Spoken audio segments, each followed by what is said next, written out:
కుటుంబ సభ్యులు ఈ లోకాన్ని విడిచి వెళ్లిపోతే వారి గుర్తుగా విగ్రహాలు ఏర్పాటు చేసి పూజించడం చూసాం. అభిమాన నాయకులకు, నటీనటులకు గుడి కట్టడం విన్నాం. కానీ అక్కడ ప్రజలు ఓ బుల్లెట్ బండికి పూజలు చేస్తున్నారు. దేవుణ్ణి కొల్చినట్టు కొలుస్తున్నారు. ఇంతకీ ఆ బుల్లెట్ బండికి పూజలు ఎందుకు చేస్తారు? ఆ కథ ఏంటి?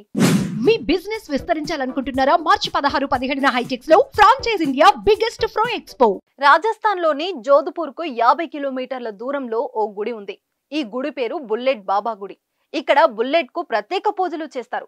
గతంలో ఆ బుల్లెట్ నడిపిన వ్యక్తిని కూడా అక్కడి ప్రజలు ఆరాధిస్తారు. ఆ దారిని పోయే వ్యక్తులు అక్కడ మొక్కుకుంటూ అడుగులు ముందుకు వేస్తారు. ఇలా బుల్లెట్ కు పూజలు చేయడానికి ఓ చరిత్ర ఉంది.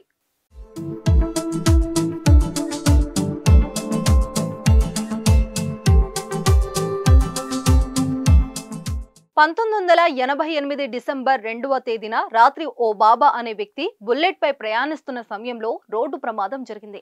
ఈ ప్రమాదంలో అతను మరణించారు.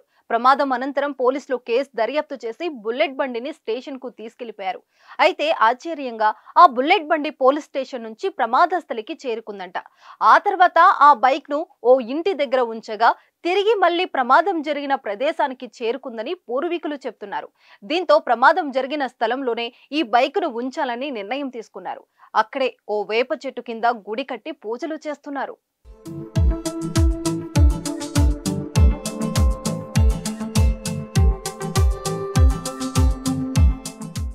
ఈ బైక్ ను చెట్టు వద్దే గాజు గ్లాస్ ఫ్రేమ్ లో మధ్యలో ఉంచారు.